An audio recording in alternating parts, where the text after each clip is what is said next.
Avec la complicité de la régie, on va suivre la vidéo et on revient juste après. Bonjour et bienvenue. Ici, nous analysons et nous partageons des connaissances et des réalités de vie les plus marquantes pour en tirer des clés de compréhension, d'inspiration et d'action. L'extrait que vous allez suivre est présenté dans un cadre éducatif, informatif et réflexif. Tout cela dans un environnement souple. Installez-vous bien et n'oubliez pas, ce n'est pas ce qu'on entend qui change une vie, mais c'est ce qu'on en fait. Merci, à tout à l'heure.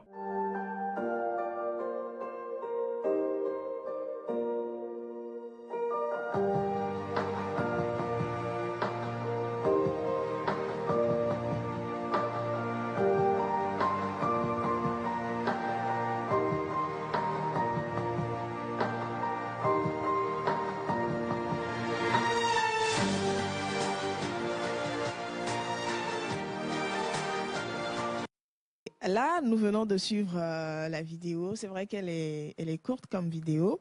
Et on va avoir une phrase sur la vidéo qui dit « Never lose hope.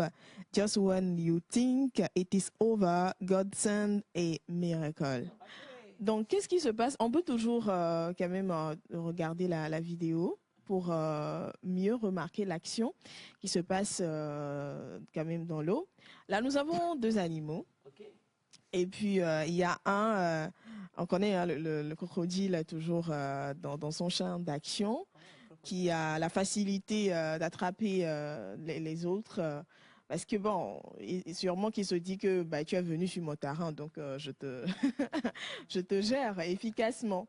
Donc, ce qui m'a plus marqué, c'est que à un moment donné de la vidéo, en fait, quand moi j'ai vu la vidéo pour la première fois, à un moment donné dans la vidéo, je me suis dit non, il pouvait pas s'en sortir. Il pouvait pas, parce que il était quand même, à un moment donné, le crocodile a bondi sur lui, et puis il n'a pas abandonné en fait. Il y a cru jusqu'au bout. Et je pense que c'est la poursuite même du crocodile qui lui donnait plus la force d'avancer. Voilà. Donc ce matin, je veux encore nous rappeler que dans des situations difficiles de notre vie, Dieu a déjà envoyé un miracle comme ça. Dieu a fait un miracle. Donc, il n'y a pas de raison d'oublier ce qu'il a déjà fait et de se dire qu'il ne peut plus le faire. Si, dans les temps primitifs, il a eu à le faire dans votre vie, même quand ça va arriver à un niveau extrême, il en verra sûrement un miracle. Donc, j'aimerais bien qu'on puisse faire un peu partage d'expérience ce matin. Je ne sais pas si vous avez vécu des situations comme ça, où c'est arrivé vraiment à un niveau où vous vous êtes dit, non, c'est plus possible de s'en sortir, mais subitement, il y a eu un élément déclencheur de solution. Il y a eu un élément qui a tout changé. Et vous vous êtes dit, non, ça là, franchement, je sais que c'est pas moi, c'est Dieu en fait. Donc, je ne sais pas si vous avez déjà vécu des situations comme ça qu'on pourrait peut-être partager avec nos téléspectateurs, téléspectatrices, ces histoires qui vont peut-être les encourager. Armande? Je vais commencer par Monsieur Attali. Non, mais il a déjà laissé la main. C'est qu'en fait, je suis en train de rechercher dans les archives. Parce qu'il y en a tellement. Oui. Ah, ok. Moi, tout ce que je vais dire, TETAP, c'est peut-être pas une expérience, je n'ai pas un vécu personnel pour moi parce que rien ne me vient là, tout de go. Mais ça a fait rire, d'accord? Cela quoi, 10 ans, 15 ans, quand on voulait sortir de la maison, on peinait à trouver, je sais pas, des vêtements. On peinait à trouver ce qu'il fallait se mettre, qui allait rimer avec l'endroit où on allait et tout. Mais aujourd'hui, ben, je ne vais pas dire que c'est l'abondance, mais on arrive facilement à trouver ce qu'on va mettre sur le corps. Donc, c'est dire qu'il y a une évolution, une grande évolution, une très, très grande évolution. Et rien que pour ça, j'en suis fier. Je suis donc reconnaissant par rapport au chemin parcouru, par rapport au vécu et tout ça. Donc, moi, quand je vois la vidéo, c'est rapidement à ça je pense. Je me dis qu'on a eu à faire du chemin, qu'on a eu des victoires, pas qu'une, plusieurs. Et forcément, on en aura encore de plus grandes. Donc, rien que pour cela, il faut pas perdre espoir en vrai. Il ne faut pas perdre espoir parce que, je l'ai déjà dit, avant, peut-être on avait quoi, 2, 3. Aujourd'hui, nous en avons pléthore. Donc, on rend grâce à Dieu. On sait que ce n'est pas la fin. Mais ce que je dois peut-être rajouter encore par rapport à cette vidéo, c'est le caractère quand même revanchard, le caractère, je sais pas, de guerrier de cet animal-là qui est poursuivi par le crocodile. Parce que une chose, c'est de dire à une personne, bah, vas-y, espoir, ça va aller, ça va aller. Mais si on est quand même là, et les bras croisés, on ne fait rien du tout, je pense que ça va aller, ne sera qu'un petit refrain que vous sortirez tous les matins, mais sans que ça n'aille en vrai, quoi. Donc, il faut quelque part de l'action, mais une action bien orientée vers l'objectif, vers la cible. C'est de ça qu'il est question. Parce qu'il ne faut pas aussi se lever le matin, tout faire, être fatigué le soir, mais en vrai, tout ce que vous avez fait, rien ne rentre dans votre objectif ou dans votre champ de vision. Donc, c'est très important de ne pas oublier ça, hein, qu'il faut agir, mais agir de manière, je sais pas, bien orientée et bien précise. Voilà. Alors pour ma part, je dirais que c'était sur le plan des études. Lorsque je devais intégrer ma seconde école où j'ai eu ma licence, je l'ai intégrée un peu tardivement pour certaines raisons et je l'ai intégrée à 1 mois des examens. Du coup, il y avait des matières que je n'avais jamais faites et tout et je devais déjà rattraper le retard mais aussi m'accommoder aux matières pour pouvoir passer les examens. C'était compliqué. Dans cette période de révision, là, je suis tombée malade. Et les médicaments m'endormissaient. Du coup, c'était vraiment compliqué d'apprendre, de réviser, d'aller composer. C'était vraiment très dur. Et un beau jour comme ça, je regarde des preuves d'une matière. J'étais choquée. C'était tellement compliqué. J'étais au bord des larmes. Je ne savais plus quoi faire. Et là, j'ai simplement dit à Dieu, là, j'en peux plus. Je suis fatiguée. Je ne pourrai plus rien faire. C'est fini. Et je lui avais demandé une seule chose, c'est que je voulais juste valider 2 matières dans un même module. Et par la grâce de Dieu, c'est ce qui a été. C'est vrai que j'ai été poussée à bout, c'était vraiment challengeant, mais grâce à Dieu, j'ai validé toutes les matières et je n'ai validé. Il me manquait juste un module avec 2 matières que je n'ai pas pu valider. Cerise pour le gâteau, un peu comme le crocodile, j'avais mon responsable pédagogique qui n'aimait pas me voir du tout à l'école parce qu'il se disait ah, elle va venir entacher l'image de l'école parce que j'étais venue très tard. Donc si j'échouais, parce que j'avais signé une lettre d'engagement, voilà. Donc si j'échouais, il n'avait rien à voir avec ça. Et par la grâce de Dieu, vraiment, c'était la grâce de Dieu, j'ai pu réussir. Et voilà, il a commencé par me sourire. Étonnamment. Étonnamment, il a commencé par me sourire, donc c'est un peu ça. Et par rapport à cette vidéo, ce que j'aimerais ajouter, c'est que la biche n'était pas sur son terrain. Elle était dans un terrain qu'elle ne maîtrisait pas forcément, mais elle ne s'est pas laissée aller. Pour dire à tous ceux qui nous suivent, c'est que parfois on va se retrouver sur un terrain qu'on ne maîtrise pas, mais de ne pas perdre confiance et de se dire que les capacités que nous avons déjà peuvent nous permettre de nous en sortir dans notre zone qui n'est pas notre zone de confort. En tout cas, J'aime bien. nous avons eu des éléments. Ça me fait penser à ce que les auteurs disent souvent. Toi-même, tu écris ton roman, mais la personne qui lit a une autre compréhension. En tout cas, le détail que Armande vient de donner est très important. Le détail du terrain sur lequel on se retrouve. C'est vrai qu'on nous a toujours dit sortez de votre zone de confort, sortez de votre zone de confort, mais on est d'accord que sortir de sa zone de confort n'a jamais été facile. Est-ce que tu seras face à des personnes qui vont te voir comme ça? Tu es venu faire quoi ici? On était déjà là avant toi et tout. Et puis, je pense que c'est une suite arithmétique en fait. On sera toujours face à des situations comme ça dans la vie, mais je veux bien clôturer en disant, croyons toujours au miracle. Le miracle est toujours possible. Dans les moindres situations, le miracle est possible. Ne nous lassons pas de croire au miracle. Parce que moi, je regardais la vidéo, je me demandais comment il allait faire pour s'en sortir.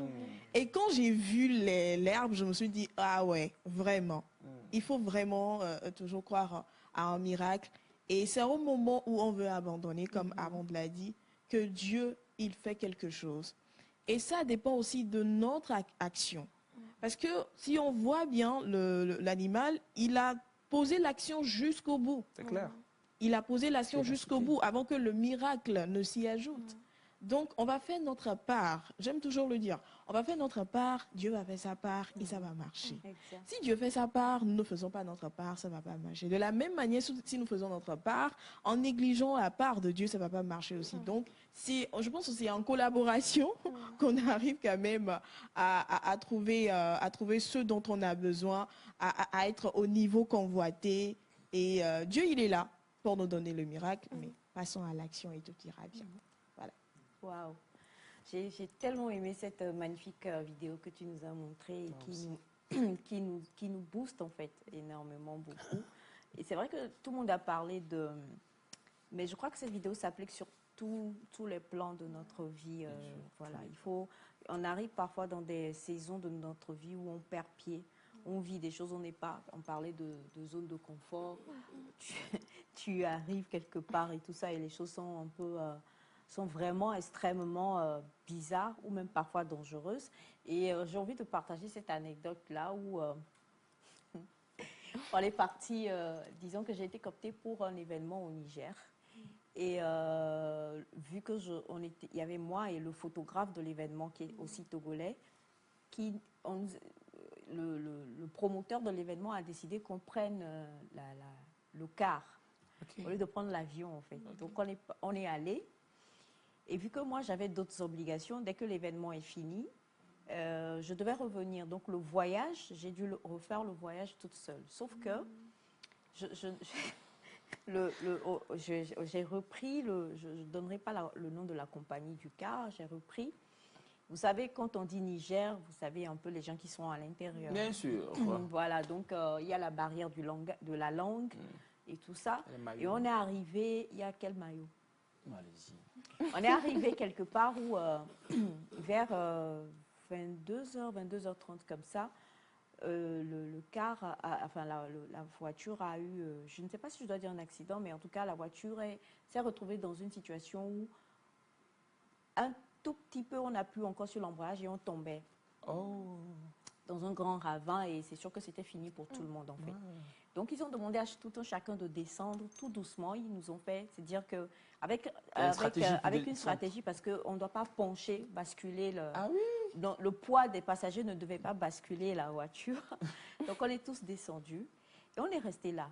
Alors, tu t'imagines, tu es toute seule dans un endroit que tu ne connais de nulle part, en pleine nuit, avec des étrangers, des gens que tu ne connais ni d'Adam ni d'Ève. La barrière de la langue, tu ne peux parler avec personne et tu ne sais pas du tout ce que ça va donner. Alors, 22h, 23h, minuit, 1h du matin, tu as faim, tu as sommeil, il y a des moustiques, il y a la boue, mais tu peux même pas, tu as peur aussi de t'allonger si on vient t'attaquer. C'était une situation, j'étais totalement, je ne sais pas comment je vais le dire, quoi. Et jusqu'à, il y a pas, tu ne peux même pas, il n'y a pas de réseau, il n'y a rien. Tu ne peux pas appeler pour dire... Venez me chercher. Il n'y a rien du tout. Et jusqu'à... Non, mais franchement, je suis restée dans une... Je ne sais pas comment je vais le dire. Et à chaque fois, les gens, ils s'exprimaient, ils parlaient en zarma, ils te parlaient en d'autres langues et tout ça. Et je ne sais pas, je faisais semblant de comprendre tout, quoi. Donc, je jouais à la vraie comédie, et là. tout ça. Mais quand tu vois même les gens qui sont là, tu sais qu'il y a des gens pas très clairs parmi vous et tout ça. Que des gens sombres. Des gens sombres, merci. Donc, on est resté comme ça jusqu'à 3h du matin, 3h et quelques. Et du coup, je suis sortie un peu en retrait de là où on était. J'ai vu qu'il y a une moto qui passait et puis ils l'ont arrêté et ils ont discuté. Et puis quelqu'un a couru venir chercher ses affaires et puis partir. J'ai vu encore ça une seconde fois, je me suis dit mais qu'est-ce qui se passe? Donc du coup, j'ai essayé, j'ai fait semblant, donc j'ai discuté un peu, je suis allée me mettre un peu à côté, j'entendais certains qui parlaient. Et donc j'ai vu qu'on n'était pas très loin de la frontière du Bénin. Ok. On n'était pas très loin du Bénin, donc il y avait, on pouvait, c'est que ces motos-là, enfin, ce sont pas forcément des émigrants ou bien des taxis-motos, mais on pouvait discuter en fait, et puis voilà. Donc, leur donner quelque chose. maintenant, vu que je n'avais que mon sac, mes bagages étaient dans le bus. Donc, je suis allée voir Chauffeur. le chauffeur pour dire que je veux récupérer mes bagages. Il a refusé. J'ai dit, je veux. Il dit, si tu rentres et que le bus tombe, parce qu'on était vraiment à une profondeur extrême. Si ça tombait, c'est comme dans les films, le bus explose, ou bien en tout cas, voilà. Donc, j'ai dit oui. Je ne sais pas quelle force j'ai eu. Je priais, je suis rentrée dans le bus, j'ai rampé. Et ça, j'ai rampé. Comme ça parce que mon argent était voilà. Donc, j'ai tiré tout doucement là. C'est une situation surréaliste, quoi. Je le dis encore maintenant. Et moi-même, je réalise. La situation. Voilà. J'ai tiré mon sac, je suis sortie du bus là, tout doucement. Déjà, première victoire. C'était là, merci Seigneur, merci Seigneur. Maintenant, je suis allée me mettre là où les gens se mettent là pour voir. Donc, on est là, ça passe. Et vu que c'est une occasion, Oui. ben, les gens, ils ont la facilité du langage. Donc, quand ils voient, ils l'attrapent, tu vois quelqu'un, tu l'arrêtes, vous discutez, quoi. Or, moi, je ne parlais que français. Et j'ai vu quelqu'un, et finalement, je l'arrête. Et puis, on discute.